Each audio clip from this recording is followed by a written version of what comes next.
नमस्कार, मैं हूं अजय और इस वक्त की बड़ी खबर आपको बताएं। सीएम योगी का दिल्ली दौरा हो रहा है। मेल मुलाकातों का दौर जारी है और सीएम योगी ने पीएम मोदी से अब मुलाकात की है। करीब 1.5 घंटे तक चली है मुलाकात प्रधानमंत्री से और उसके बाद पार्टी अध्यक्ष जेपी नड्डा से भी मिले सीएम योगी और ये मुलाकात भी तकरीबन 1.25 घंटे तक चली। तो तकरीबन 1.5 घंटे तक चली थी कल बात, 95 मिनट तक गृह मंत्री से, आज 1.5 घंटे तक प्रधानमंत्री से और 1.25 घंटे तक पार्टी प्रेसिडेंट से, यानी कि लंबी बातचीत मुलाकातें सीएम योगी की तमाम तीनों बड़े नेताओं से, प्रधानमंत्री, गृह मंत्री और पार्टी अध्यक्ष से। मुलाकात के बाद यूपी सदन लौटे सीएम योगी और ट्वीट करके आभार भी जताया प्रधानमंत्री का। तो दोनों तस्वीरें आप देख रहे हैं, प्रधानमंत्री से मुलाकात तो पार्टी अध्यक्ष से भी मुलाकात। आज दो बड़ी बैठकें पीएम की मुलाकात, 2 घंटे तक मंथन पार्टी प्रेसिडेंट के साथ, तो 1.5 घंटे तक चली बातचीत प्रधानमंत्री के साथ सीएम योगी की। तो लंबी बातचीत, बड़ी बातचीत, कोरोना को लेकर के भी बातचीत, तो आने वाले चुनावों को लेकर के भी तैयारियां, तमाम बातें। 3 बड़ी मुलाकातें कल से। पवन गौड़ हमारे संवाददाता मेरे साथ जुड़ गए हैं। पवन, तो ये 2 बड़ी मुलाकातें आज हो गई हैं, क्या कुछ निकल कर सामने आ रहा है? इतनी बड़ी बड़ी मुलाकातें चल रही हैं?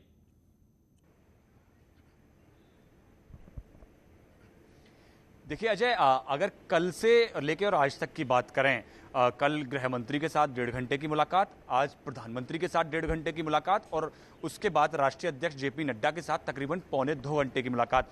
तो तीनों नाम और उनके साथ मिलने का समय ये अपने आप बता रहा है कि ये बैठकें कितनी महत्वपूर्ण थी। ये हर हिसाब से महत्वपूर्ण है। जो अपने उत्तर प्रदेश सरकार है, योगी आदित्यनाथ की सरकार है, उन्होंने पिछले चाहे कोरोना 1 की बात है या कोरोना की दूसरी लहर की बात करें, किस तरह से उन्होंने उस बहुत बड़े चैलेंज को स्वीकार किया और उससे निपटने में कामयाबी हासिल की। उसकी अगर रिव्यू, अगर फीडबैक देने की बात करें, या उसके साथ साथ क्योंकि आगामी अगली वर्ष की शुरुआत में विधानसभा चुनाव होने हैं, इसको लेकर पार्टी की रणनीति बनाने की बात हो या किस तरह से आगे जाना है चुनावों के अंदर, क्योंकि कोरोना का समय है तो कैसे कैसे आगे पार्टी कैंपेनिंग मोड में जाएगी, उसको लेकर चर्चा और तैयारी की बात हो, तो ये बैठकें जो हैं वो हर लिहाज से बहुत महत्वपूर्ण हैं। कल गृह मंत्री और आज प्रधानमंत्री से बात करें तो सरकार के कामकाज को लेकर लगातार चर्चा हुई, किस तरह से, क्योंकि वैक्सीनेशन बहुत महत्वपूर्ण है। उत्तर प्रदेश विधानसभा चुनाव से पहले सरकार ये चाहती है, केंद्र ने यूपी सरकार को पहले ही बोला है, सभी सरकारों को बोला है कि जल्दी से जल्दी वैक्सीनेशन और सही तरीके से वैक्सीनेशन कराना प्राथमिकता होनी चाहिए, क्योंकि अब सिर्फ 6 महीने का वक्त बचा है उत्तर प्रदेश विधानसभा चुनाव में। तो ये सरकार के लिए एक बड़ी प्राथमिकता है वैक्सीनेशन को ज़्यादा से ज़्यादा लोगों को कराने के लिए। तो इसी का रोड मैप को लेकर प्रधानमंत्री के साथ चर्चा हुई। प्रधानमंत्री ने दिशा निर्देश दिए किस तरह से इसको तेजी से कराना है, क्योंकि तभी जो विधानसभा चुनाव है वो अपने निर्धारित समय पर हो पाएंगे। ये बहुत ज़रूरी है वैक्सीनेशन कराना। तो इन सब चीज़ों को, उसके बाद पार्टी अध्यक्ष जेपी नड्डा से मुलाकात हुई। तो जो पार्टी संबंधित, जो संगठन के संबंधित जो विषय हैं, चाहे वो चुनाव की कैंपेनिंग की तैयारी की बात हो या तमाम जो सहयोगी दलों हैं उनको लेकर बात हो, जैसे कल भी हमने देखा कि अपना दल की जो अध्यक्ष हैं अनुप्रिया पटेल, उसके बाद में निषाद पार्टी के जो अध्यक्ष हैं डॉक्टर संजय निषाद, उन्होंने गृह मंत्री से मुलाकात की। तो वो चाहते हैं कि हर तरह से अब बिल्कुल तैयार मोड में चुनाव के लिए तैयार हो जाया जाए। जितने भी अपने सहयोगी हैं, सहयोगियों को बिल्कुल तैयार कर लिया जाए। अगर कुछ समस्या भी आ रही है तो उनको भी सब निपटारा करके और आगे अब चुनाव की तैयारी में लगा जाए, जिससे कि बाद में कोई समस्या ना हो। कि कई बार हमने देखा है कि जो सहयोगी हैं वो खासकर नाराज रहते हैं, उनको फिर मान मनब्बल का दौर चलता है, उसमें कई सारा मौके जो विपक्षी दलों को मिल जाते हैं। तो उस कोई विपक्षी दल को मौका ना मिले उससे पहले ही वो तमाम जो बातें हैं उनको सुलझा लेना चाहते हैं, उनसे पहले ही कि किस तरह से आगे विधानसभा चुनाव में एक साथ जाना है, क्या क्या जो सहयोगी हैं उनकी डिमांड्स हैं, उनको किस तरह पार्टी या सरकार पूरा कर सकती है। तो उसको सबको सुलझाकर तो तमाम कील कांटे दुरुस्त करने की कवायद कह सकते हैं हम यहां पर। सीएम योगी की मुलाकातों का जो दौर कल से और आज तक जारी है तीनों बड़े नेताओं से, चाहे वो कोरोना से जंग हो या फिर चुनावी जंग में उतरने की बात हो। धन्यवाद आपका पवन, पूरी जानकारी के लिए।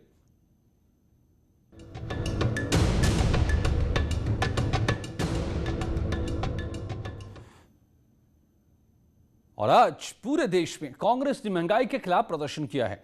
पेट्रोल पंप और चौराहों पर कांग्रेस कार्यकर्ताओं ने सरकार के खिलाफ जमकर नारेबाजी की। यूपी की 6 शहरों की तस्वीरें देखिए, मेरठ, गाजियाबाद, वाराणसी, संभल, प्रयागराज और ग्रेटर नोएडा। तो कांग्रेस कार्यकर्ताओं ने लगातार बढ़ती पेट्रोल, डीजल और एलपीजी सिलेंडर की कीमतों के विरोध में नारेबाजी की। सभी जगह पर पुलिस ने कोविड प्रोटोकॉल का उल्लंघन करने पर कार्यकर्ताओं को रोका। कई जगह पर पुलिस और कांग्रेस कार्यकर्ताओं में झड़प भी हुई। इस दौरान पुलिस ने कार्यकर्ताओं को हिरासत में भी लिया। तो महंगाई के खिलाफ कांग्रेस का देशव्यापी हल्ला बोल। उन्हें गलत कहा जा रहा है।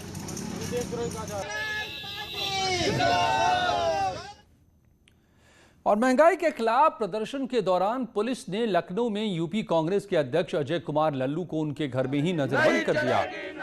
सैकड़ों कार्यकर्ताओं के साथ विधानसभा के बाहर वो प्रदर्शन करने जा रहे थे। कार्यकर्ताओं ने पेट्रोल, डीजल और एलपीजी सिलेंडर की बढ़ती कीमतों के विरोध में सरकार के खिलाफ जमकर नारेबाजी की। अजय लल्लू ने कहा कि सरकार विपक्ष की आवाज दबा रही है।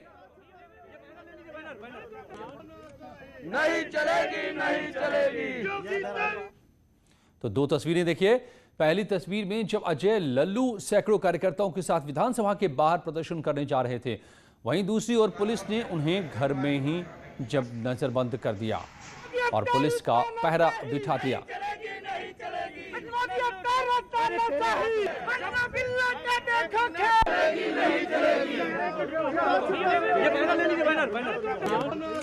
नहीं चलेगी, नहीं चलेगी। जिस तरीके से आप प्रदर्शन करने जा रहे थे, आपको रोक लिया गया है, कैसे देखते हैं इसको आप? जुल्मी कब तक जुल्म करेगा? सत्ता के गलियारों से जर्रा जर्रा गूंज रहा है इनकलाब के नारों से। आज राष्ट्रीय अध्यक्ष जी के निर्देश पर पूरे देश में पेट्रोल और डीजल के दामों में जिस तरह बढ़ोतरी हो रही है, उसके खिलाफ पेट्रोल पंपों पर आंदोलन होना है। कांग्रेस का कार्यकर्ता आंदोलन करेगा। सरकार लाख पहरे लगा ले, हमारे इरादों को नहीं रोक सकती। महंगाई की मार देश झेल रहा है। गैस सिलेंडर 900 रुपए से अधिक सब्सिडी को सरकार ने समाप्त कर दिया। सरसों का तेल 220 रुपया लीटर, दाल 150 रुपया किलो। किसान परेशान, आम आदमी परेशान, व्यापारी परेशान, मध्यम वर्गीय वर्ग परेशान। मध्यम वर्गीय लोग तो आत्महत्या कर रहे हैं। और अखिल भारतीय कांग्रेस कमेटी के हरियाणा के प्रभारी और पूर्व विधायक विवेक बंसल ने कार्यकर्ताओं के साथ दिल्ली के ग्रीन पार्क इलाके में प्रदर्शन किया। पीएम मोदी को महंगाई पर काबू पाने के लिए पूर्व पीएम मनमोहन सिंह से सीखना चाहिए, ये भी कहा।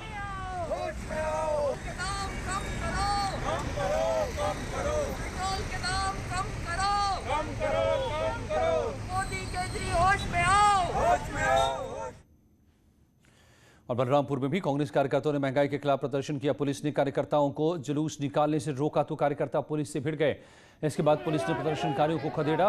दोनों के बीच काफी देर तक धक्का मुक्की हुई। बाद में पुलिस ने कांग्रेस जिला अध्यक्ष समेत कई कार्यकर्ताओं को गिरफ्तार किया।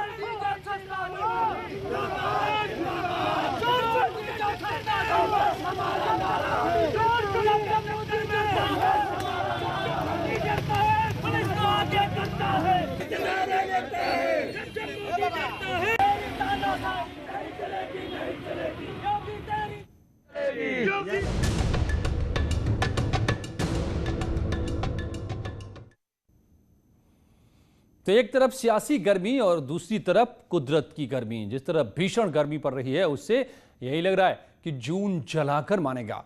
जेठ महीने में सूरज का प्रकोप देखने को मिल रहा है। कहा जाता है कि 9 तपे में सबसे भीषण गर्मी पड़ती है, लेकिन 9 तपे बीतने के बावजूद भी लोगों को चिलचिलाती गर्मी से राहत नहीं मिल रही है। मथुरा और आगरा में तापमान 44 डिग्री सेल्सियस दर्ज किया गया है। इससे अब बहुत मजबूरी में ही लोग घर से बाहर निकल पा रहे हैं। ताजकेसार आगरा में भीषण गर्मी पड़ रही है और 3 दिन से तापमान 40 डिग्री के ऊपर चल रहा है। तो ऐसे में लोग अलग अलग तरीके से अपना बचाव करते हैं। कोई छतरी लेकर के बाहर निकलता है, तो कोई अपने पूरे शरीर को ढक करके कपड़े से बाहर निकल रहा है। तो ऐसे लोगों से हम जानकारी भी चाहेंगे कि आखिर गर्मी किस तरह से पड़ रही है। क्या नाम आपका है? मेरा नाम करिश्मा यादव। मैं डॉक्टर दीपक घाटी स्टैंड हूँ, जॉब के लिए जाती हूँ, लेकिन बड़ा मुश्किल हो जाता सर निकलना। ये समझिए 3-4 दिन से ये हाल है कि पूछो मत ही। ऐसा लगता है कि लू चल रही है और गर्मी इतनी तेज़ है कि ना लपट लगती है, फीवर भी आ जाता कभी कभी तो। लेकिन ये अपने टैबलेट खा के अपना काम चला रहे हैं। गर्मी पड़ रही है, इस वजह से आगरा के लोग बेहद परेशान हैं और उन्हें उम्मीद है कि जिस तरह से पूर्वांचल में बादल छाए और बारिश हुई तो बहुत जल्द ताज के शहर आगरा में भी उसी तरह का मौसम हो। लेकिन फिलहाल आगरा में लगातार 3 से 4 दिनों तक ऐसी स्थिति बनी हुई है कि यहाँ धार्मिक मान्यताओं के अनुसार 9 तपे वो दिन होते हैं जो जेठ मास में पड़ते हैं और उन 9 दिनों की गर्मी में आम जनमानस परेशान रहता है और हर जो आदमी है, व्यक्ति है, उसके जुबान पर हाय गर्मी, हाय गर्मी, हाय गर्मी सुनाई देती है। लेकिन 9 तपे बीत जाने के बावजूद आज भी जो है तापमान में लगातार बढ़ोतरी है और उसका असर आम जनजीवन के साथ साथ भगवान की भक्ति पर भी दिखाई दे रहा है। इस समय न्यूज़ 18 श्री कृष्ण जन्म स्थान पर मौजूद है और आप देख सकते हैं कि श्री कृष्ण जन्म स्थान पर जो है श्रद्धालुओं की संख्या ना के बराबर है। जो श्री कृष्ण जन्म स्थान है वो पूरी तरीके से खाली पड़ा हुआ है। कुछ एक श्रद्धालु हैं जो यहाँ पर आ रहे हैं, दर्शन करने आ रहे हैं, इस भीषण गर्मी में आ रहे हैं। हम लोग बिहार से आए हैं घूमने के लिए, दर्शन करने के लिए, पर फिलहाल बहुत गर्मी है इधर। फिर भी मतलब भगवान की दर्शन करने के लिए आए हम लोग इतने दूर से।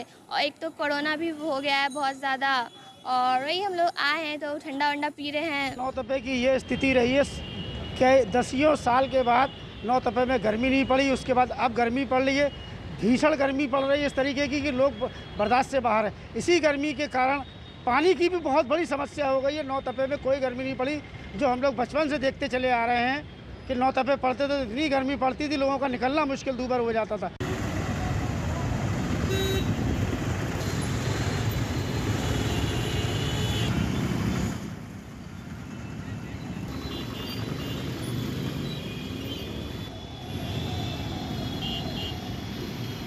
उत्तर प्रदेश के कई इलाकों में बारिश भी हुई है, लेकिन पूर्वी इलाकों में तो पश्चिमी इलाकों में लोग प्रचंड गर्मी से जूझ रहे हैं। मथुरा के मंदिरों में सन्नाटा है और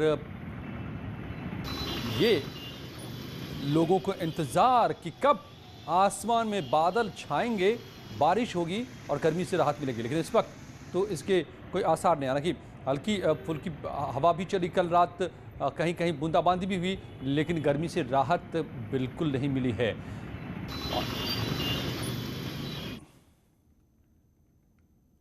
लौटते हैं कुछ ही पलों में और खबरों के साथ।